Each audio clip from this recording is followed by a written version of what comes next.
سورۃ آل عمران کی آیت نمبر 118۔ الحمدللہ وکفی وسلام علی عبادہ الذین اصطفی، خصوصا علی سید الرسل وخاتم الانبیاء وعلى آلہ واصحابہ الاتقیاء۔ اما بعد فاعوذ باللہ من الشیطان الرجیم، بسم اللہ الرحمن الرحیم۔ یا ایہا الذین آمنوا لا تتخذوا بطانة من دونکم لا یألونکم خبالا ودوا ما عنتم قد بدت البغضاء من أفواههم وما تخفي صدورهم أكبر قد بينا لكم الآيات إن كنتم تعقلون۔ یا ایہا الذین آمنوا، اے ایمان والو،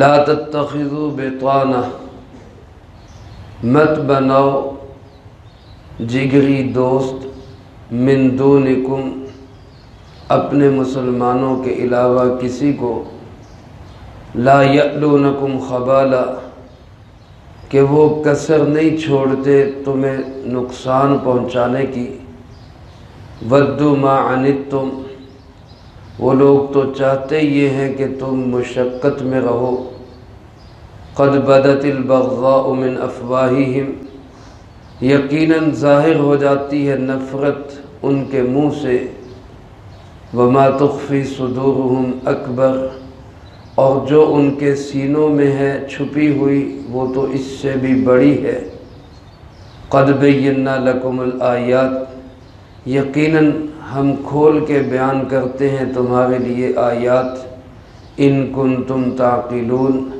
اگر ہو تم عقل رکھنے والے۔ اس آیت مبارکہ میں اللہ رب العالمین نے ایمان والوں کو ایمان والوں کے علاوہ کافروں سے، غیر مسلموں سے دلی تعلق، دوستی اور ان کو رازدان بنانے سے منع کیا ہے۔ قرآن کریم میں یہ مضمون اور بھی کئی جگہ پر مختلف انداز سے آیا ہے۔ مسلمان کی دوستی مسلمان کے ساتھ ہی ہونی چاہیے، کافر کے ساتھ رواداری، اخلاق کا برتاؤ، انسانی ہمدردی کا برتاؤ، اس کی تو اجازت ہی نہیں بلکہ حکم ہے، بلا وجہ کسی کو ستایا نہ جائے، تنگ نہ کیا جائے۔ لیکن کسی کافر کے ساتھ ایسی دوستی لگانا، تعلق بنانا، محبت رکھنا کہ اپنی باتیں ان تک پہنچائی جائے، اس کی قطعاً اجازت نہیں ہے۔ علماء نے لکھا ہے مدینہ منورہ کے اندر دو قبیلے تھے جن کی یہودیوں کے ساتھ بڑی گہری دوستی بھی تھی، آپس میں کاروباری تعلقات بھی تھے، عزیز داری اور رشتہ داریاں بھی تھیں۔ ایک قبیلے کا نام تھا اوس اور دوسرے کا نام تھا خزرج۔ دونوں آپس میں شدید ترین دشمن تھے، یعنی بعض اوقات ان کی معمولی بات پہ لڑائی شروع ہوتی اور سالہ سال بیت جاتے، نسلوں کی نسلیں ختم ہو جاتی، دشمنی ختم نہیں ہوتی۔ لیکن اللہ کی شان، امام الانبیاء، سید الانبیاء، خاتم الانبیاء جناب محمد مصطفیٰ، سب کہہ دیں صلی اللہ علیہ وآلہ وسلم، جب مدینہ منورہ میں تشریف لائے تو دونوں قبیلے مسلمان ہو گئے، اور مسلمان ہو کر دونوں کی آپس کی دشمنی شدید ترین دوستیوں میں بدل گئی، محبتوں میں بدل گئی، کہ دلوں میں محبت ڈالنے والا کون ہے؟ اللہ ہے۔ لیکن چونکہ ان کے یہودیوں کے ساتھ بھی تعلقات تھے، ان کے ساتھ بھی ان کے اٹھنا بیٹھنا تھا، کاروباری معاملات تھے، تو بہت دفعہ ایسا ہوتا کہ یہ تو اپنی اخلاص کی بنیاد پر ان سے تعلق نبھاتے، لیکن یہودی جو اندر سے سخت دشمن اسلام اور جناب محمد کریم صلی اللہ علیہ وسلم کا ازلی دشمن ہے، وہ ان مسلمانوں کو برداشت نہیں کرتے تھے۔ تو اللہ پاک نے ان مسلمانوں کو بھی اور ان کے ذریعے مجھے آپ کو بھی قیامت تک آنے والے تمام مومنوں کو یہ ہدایت دی کہ تم بھی کافروں سے تعلق، رواداری، ہمدردی الگ چیز ہے، لیکن محبت نہ رکھو۔ دلی دوستی اور ہمدردی اور بھید دینا ایک دوسرے کا، وہ صرف ہمارا تعلق کس سے ہونا چاہیے؟ مسلمان سے۔ یہ آج کی یہ آیت مبارکہ اللہ کرے ہمارے ارباب اختیار کو بھی سمجھ آ جائے، ہمارے حکمرانوں کو بھی سمجھ آ جائے کہ یہ ہدایت سب کے لیے ہے۔ ہمارے پاس تو کوئی ایسی چیز نہیں ہے کہ جو ہم ان کو آؤٹ کر سکیں، ان کو اپنا راز اور بھید دے سکیں، لیکن جو ہمارا طبقہ اشرافیہ ہے، ہمارے حکمران ہیں، یہ تو اپنی دوستیوں میں اپنے راز ان کو دے کر اپنے پاؤں پہ خود کلاڑی مارتے ہیں، اللہ کے حکم کی خلاف ورزی کرتے ہیں۔ اسی کا نتیجہ ہے آج ہم ان کے غلام نظر آ رہے ہیں۔ اللہ ہمیں اس آیت کی سمجھ نصیب فرمائے۔ تو اللہ پاک فرماتے ہیں اے ایمان والو لا تتخذوا بطانہ، بطانہ نہ بناؤ، کن کو؟ من دونکم، اپنے سوا کسی کو بھی۔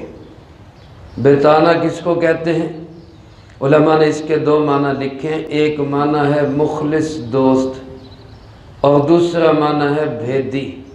یہ دونوں معنی تقریباً برابری ہے۔ جس سے انسان مخلص دوستی کرتا ہے اس کو اپنے بھید بھی دیتا ہے، اندر کی باتیں بھی اس سے شیئر کر لیتا ہے۔ اصل میں بطانہ کا لفظ بولا جاتا ہے، جو ہم جیکٹ یا کوٹ پہنتے ہیں اس پہ ایک باہر کپڑا ہوتا ہے، ایک اندر کپڑا ہوتا ہے۔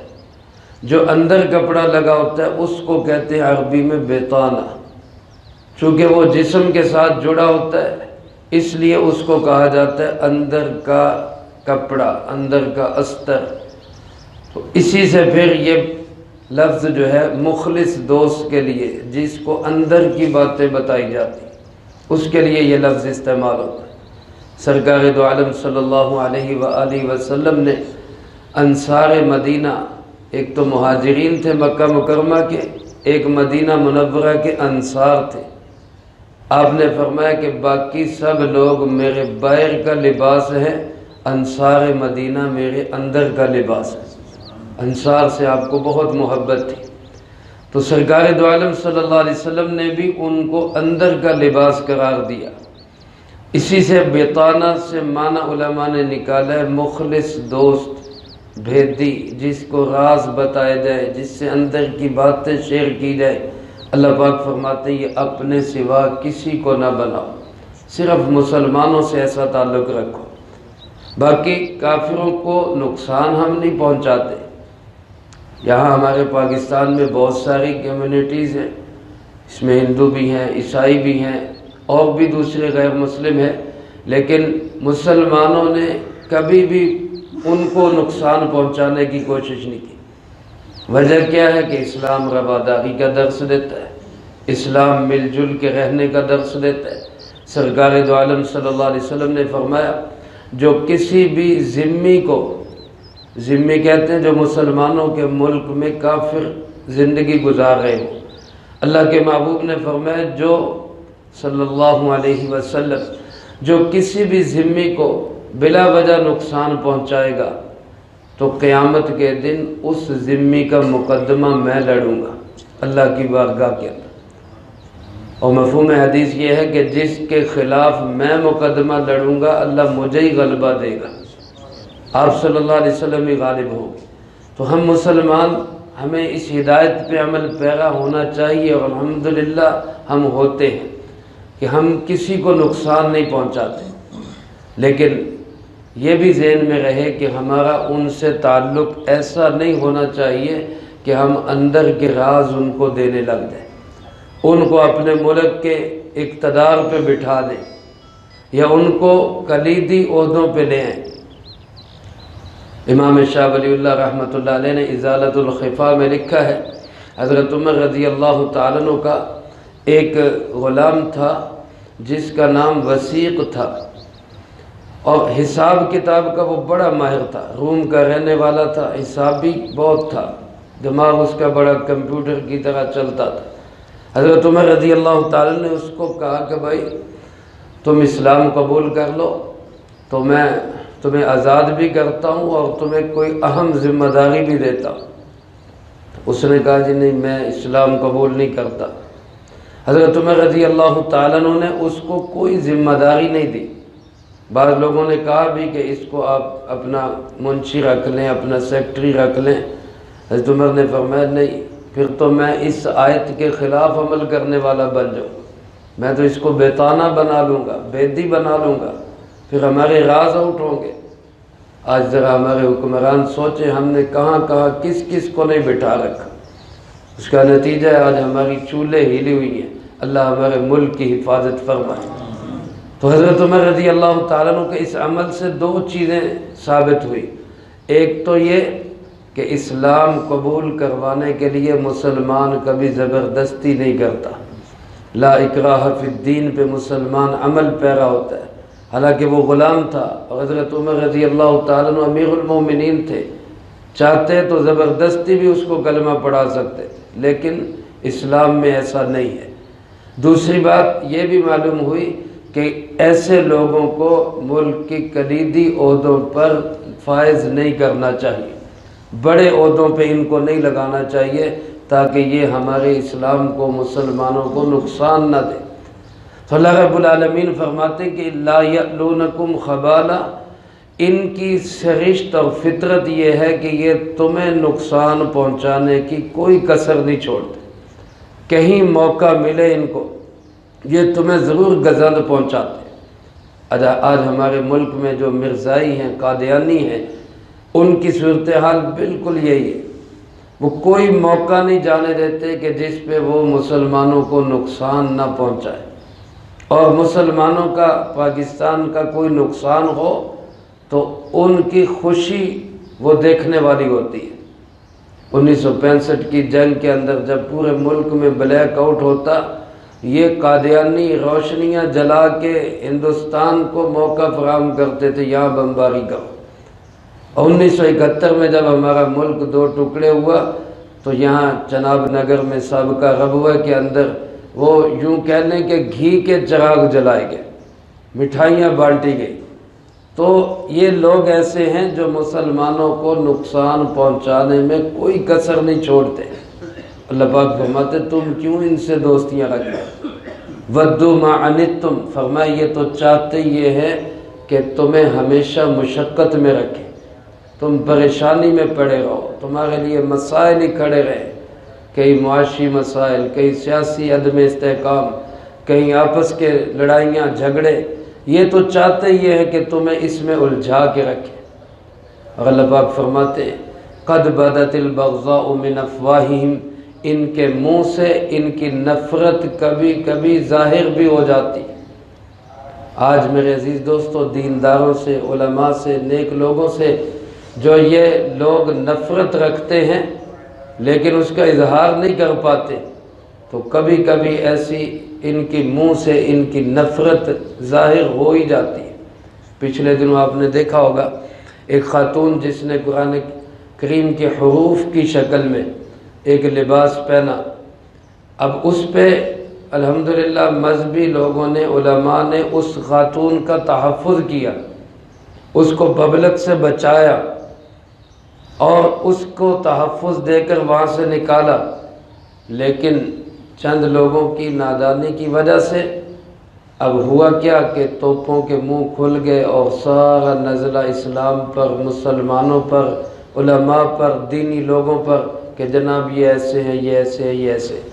حالانکہ اسی ملک میں ایسے کپڑے پرنٹ ہو رہے ہیں اور بیچے جا رہے ہیں جن پہ حروف تہجی لکھے ہوتے ہیں۔ ہم یہ کہتے ہیں قرآن کریم کے حروف نہ صحیح لیکن یہ حروف بھی تو عظمت والے ہیں، ان حروف کی بھی تو عزت ہے، ان حروف کا بھی تو احترام ہے۔ علماء نے لکھا ہے قرآن کریم کا کوئی حرف لکھ کر، دیوار پہ لکھ کر یا اس کی کوئی نشانی بنا کر اس کو نشانہ بازی کرنا، اس پہ جو ہے تیر اندازی کرنا، یہ بھی حرام ہے، ناجائز ہے، قرآن کریم کی بے ادبی ہے۔ تو ایسے حروف مقدسہ کو کپڑوں کے اوپر چھاپنا، اس پہ تو کوئی قدغن اور پابندی نہیں، اور اگر کوئی رد عمل دیتا ہے تو اس پہ جو ہے گز گز کی زبانیں باہر نکل آتی۔ اللہ پاک فرماتے ہیں ان کے منہ سے ان کی نفرت ظاہر ہو جاتی ہے، اور یہ جو ظاہر ہوتی ہے یہ بہت کم ہے، جو نفرت ان کے دلوں میں ہے وہ بہت زیادہ ہے۔ وما تخفی صدورہم اکبر، اسلام اور مسلمانوں کے خلاف جو نفرت ان کے دلوں میں چھپی ہوئی ہے وہ تو بہت بڑی نفرت ہے۔ ہمارے ملک کے اندر ایک گورنر جنرل گزرے غلام محمد، میرے خیال میں ہمارے علاقے کا نام بھی اسی کے نام پہ غلام محمد آباد، اسلام کا سخت دشمن تھا۔ ختم نبوت کے پروانوں پہ اس نے کھلے فائر کرنے کا حکم دیا، اور ہزاروں کی تعداد میں ختم نبوت کے پروانوں کو اس نے شہید کیا۔ جب مرا تو کراچی کے ایک عیسائیوں کے قبرستان میں امانتاً دفن کیا گیا۔ وصیت یہ تھی کہ مجھے جو ہے وہ سعودی عرب کے اندر دفن کیا جائے، تو گورنمنٹ سے رابطہ کیا گیا، وہاں جگہ کا ارینج کیا گیا، لیکن جب اس کی قبر کھودنے کی کوشش کی تو کیا دیکھتے ہیں کہ اس کی لاش پر ایک سانپ لپٹا ہوا ہے جو اس کو ڈس رہا ہے۔ کوشش کی گئی اس کو ہٹانے کی، لیکن وہ کسی طرح نہیں ہٹ رہا، حتیٰ کہ اس پہ سپرے کر کے، زہریلا سپرے کر کے قبر کو بند کر دیا گیا کہ سانپ مر جائے گا تو پھر اس کی لاش نکال لیں گے۔ لیکن ایک دن دو دن کے بعد جب دوبارہ قبر کشائی کی گئی تو وہ سانپ ابھی بھی زندہ تھا اور وہ اس کو ڈس رہا تھا، کیونکہ وہ عذاب خدا بندی تھا۔ آج بھی وہ اسی عیسائیوں کے قبرستان میں دفن ہے اور اس کی قبر پہ کتے بیٹھے ہوتے ہیں۔ یہ انجام دیکھ کر بھی آج کے حکمرانوں کو عبرت حاصل نہیں ہوتی۔ میرے محترم دوستو، اسلام کی، مسلمانوں کی دشمنی، عداوت، بغض ان کے سینوں میں چھپا ہوا ہے، کبھی کبھی زبانوں سے ظاہر بھی ہو جاتا ہے۔ اللہ پاک فرماتے ہیں ان کو دلی دوست نہ بناؤ، بھیدی نہ بناؤ، اپنا تعلق و محبت اور دلی تعلق صرف مسلمانوں سے رکھو۔ فرمایا قد بینا لکم الآیات، ہم یہ تمہارے سامنے نشانیاں بیان کرتے ہیں، ان کنتم تعقلون، تاکہ تمہیں عقل آ جائے۔ اگر تم سمجھ رکھتے ہو تو ان نشانیوں کو سمجھو۔ تو میں آپ خود بھی یہ عزم اور نیت کرے کہ ہمارا تعلق صرف مسلمانوں سے ہوگا، دلی محبت اور ہمارا بھید کا، راز کا تعلق صرف اسلام والوں سے ہوگا، باقی رواداری، اخلاق کا برتاؤ ہم پوری انسانیت سے کریں گے۔ اللہ مجھے آپ کو سب کو اس کی توفیق نصیب فرمائے، جو کہا سنا اس کو زندگی میں لا کے دوسروں تک پہنچانے کی توفیق عطا فرمائے۔ اللہم انت السلام ومنک السلام، تبارکت ربنا وتعالیت یا ذا الجلال والاکرام۔ اللہم اعنا علی ذکرک وشکرک وحسن عبادتک۔ اللہم احسن عاقبتنا فی الامور کلہا واجرنا من خزی الدنیا وعذاب الآخرہ۔ اللہم باقیتا کباقیت الولید، اللہم استر عوراتنا وآمن